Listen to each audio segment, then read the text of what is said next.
Indonesia tidak sedang baik-baik saja sekarang.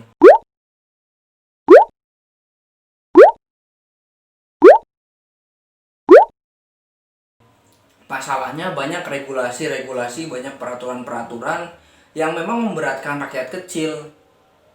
Banyak sekali. Sebenarnya bukan dari sekarang, ini dari dulu, dari zaman dulu. Tetapi sekarang kok terus menerus gitu loh, tambah parah.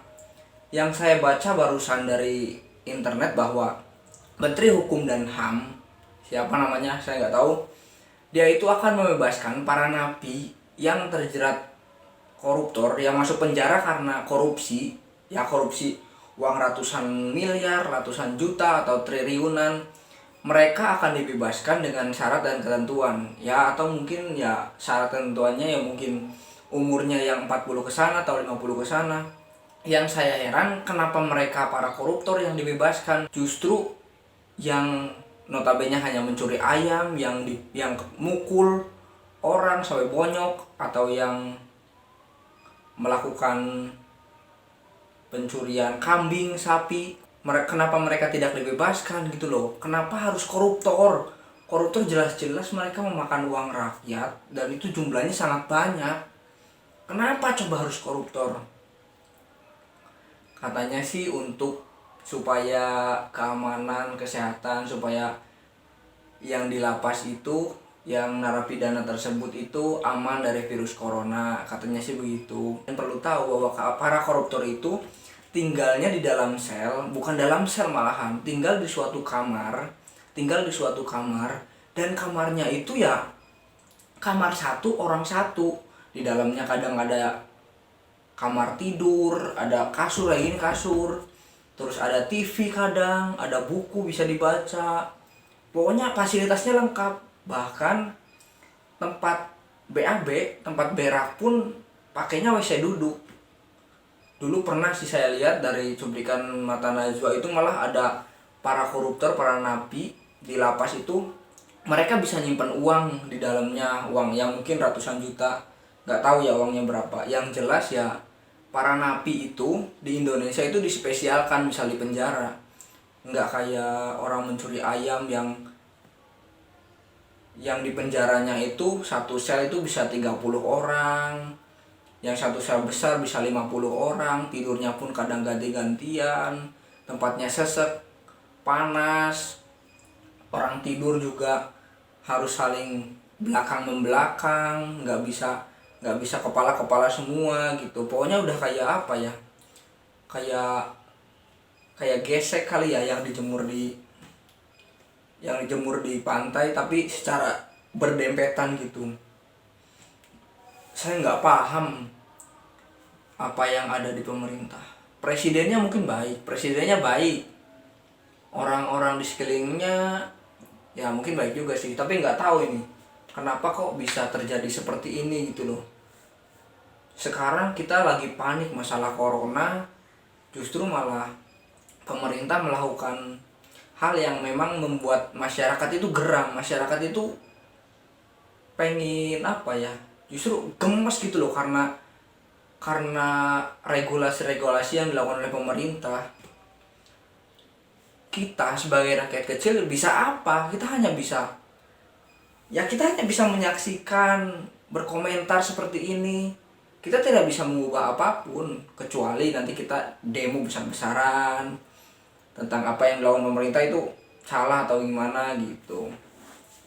Ini semacam kayak apa ya, aji mumpung itu apa ya, semacam kayak mencari kesempatan ketika ada wabah virus ini. Jadi dengan adanya virus ini nih, mungkin mereka para koruptor nggak tahu nih, berbondong-bondong berusaha gimana caranya supaya mereka lolos. Mungkin alasannya karena keamanan, supaya tidak corona segala macam. Ini kan gila. Mereka itu sudah diperlakukan khusus di semua lapas di Indonesia. Untuk para koruptor itu khusus, malah pada mewah-mewah tempatnya. Tapi kenapa justru mereka yang dibebaskan? Ini kan nggak masuk akal gitu loh.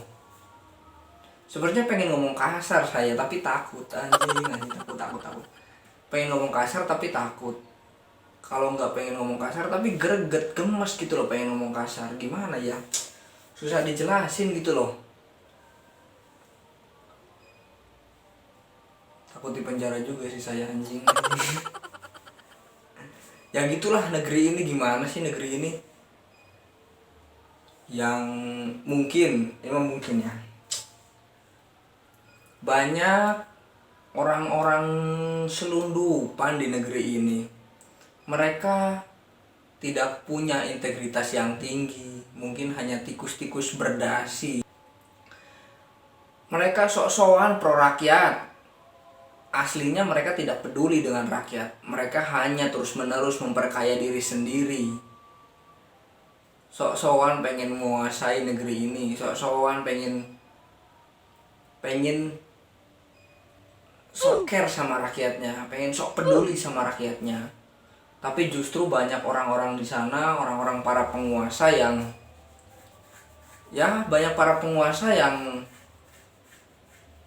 sebenarnya mencekik rakyatnya gitu loh.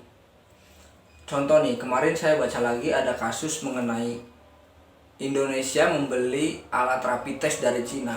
Sebenarnya tidak hanya Indonesia yang membeli, tapi juga ada Ceko, ada Spanyol. Yang saya baca itu ada Ceko dan Spanyol. Indonesia itu membeli alat rapid test buat tes corona, membeli ke negara Cina. Tetapi setelah diuji di Spanyol, di Ceko, alat rapid test tersebut tidak layak. Artinya itu error, akurasinya itu kurang untuk mengecek seseorang itu kena corona atau tidak. Nah, mereka dari Spanyol dan Ceko itu mengembalikan alat-alat tersebut yang sudah dibeli dari Cina, dikembalikan lagi ke Cina untuk diperbaiki. Saya pengen alat yang lebih baik dari ini gitu. Kalau mereka Cina nggak nyanggupi, ya udah saya nggak bisa beli gitu, nggak usah beli. Jadi uangnya ya balik lagi mungkin ya. Tapi yang aneh di Indonesia tidak melakukan hal tersebut. Justru Indonesia membelinya dari Cina, terus membagikannya ke daerah-daerah yang ada di Indonesia, dan itu dipakai sampai sekarang. Padahal itu menurut Eropa, negara Eropa, menurut Spanyol dan Ceko tersebut, bahwa alat itu tidak efektif untuk mendeteksi corona gitu loh. Gimana ini? Kita itu membeli alat tersebut, pemerintah ini membeli alat tersebut menggunakan uang, mungkin ya ratusan juta, miliaran, saya juga nggak tahu. Itu uangnya itu kan berasal dari rakyat. Tapi kenapa seperti itu gitu loh? Kenapa Indonesia tidak melakukan hal sama seperti yang dilakukan oleh Spanyol dan Ceko? Aduh, nggak paham sama pemikiran, sama apa yang dilakukan oleh negara ini. Kayaknya banyak banget blunder-blunder yang dilakukan oleh pemerintah. Nah, seperti itulah. Pakai logika dong. Tidak semuanya hal baik, tidak semuanya hal buruk itu ya jadi satu baik semua. Tidak. Saya sebenarnya juga pro terhadap pemerintah dari dulu ya. Saya dari dulu awal-awal itu pro, saya suka dengan pemerintahan yang sekarang. Tapi setelah kesini kok banyak kesalahan yang memang tidak wajar dan itu memberatkan rakyatnya. Kalau memang pemerintah salah, ya ini adalah cara kritik saya terhadap pemerintah. Mungkin kalian ya berbeda ya, mungkin ada yang diem, ada yang memang kalian mengutarakan lewat sosial media atau apalah itu. Jadi waktu itu saya tuh suka terhadap pemerintah, tetapi jika pemerintah melakukan kesalahan ya saya kritik apa adanya, apa yang memang terjadi dengan yang saya tahu, dengan berita yang saya dapatkan ya saya utarakan. Khusus yang menonton video ini hanya buat mereka yang punya logika, punya otak. Dan tidak semua apa yang kamu suka itu harus dibela. Kalau salah ya bilang salah, kita harus objektif gitu toh. Misalkan kita membeli barang nih, membeli laptop, misalkan membeli laptop. Laptop ini bagus, desain segala macam bagus. Tetapi kalau digunakan untuk membuka aplikasi yang berat, itu kadang lemot. Ya kita utarakan. Itu adalah cara saya memandang terhadap suatu objek. Saya bukan benci sama suatu personal yang ada. Saya tidak benci terhadap suatu orang atau personal dari orang yang memimpin negeri ini atau yang berkuasa atas negeri ini atau mereka para pemimpin yang ada di negeri ini. Saya tidak membenci, saya hanya membenci apa yang dilakukan. Jadi saya benci perilakunya yang memang memberatkan rakyat, yang memang membuat sengsara rakyat. Saya membuat video ini ya karena saya geram terhadap apa yang terjadi di negeri ini. Ini adalah opini saya. Kalian mau setuju mau enggak itu hak kalian. Setiap orang bebas beropini, setiap orang bebas berekspresi, dan setiap orang bebas berpendapat, mengeluarkan apa yang ada di pikirannya selagi itu tidak melanggar hukum. Kalau kalian setuju ya tidak masalah, kalian tidak setuju pun ya tidak masalah. Saya hanya mengutarakan apa yang ada di dalam isi kepala saya. Mungkin kalau kalian pro dengan pemerintah atau pro dengan suatu golongan tertentu ya gak apa-apa, bagus. Oke, itu saja. Semoga kalian bisa menangkap opini saya. Semoga kalian bisa menangkap apa yang saya omongkan. Bye.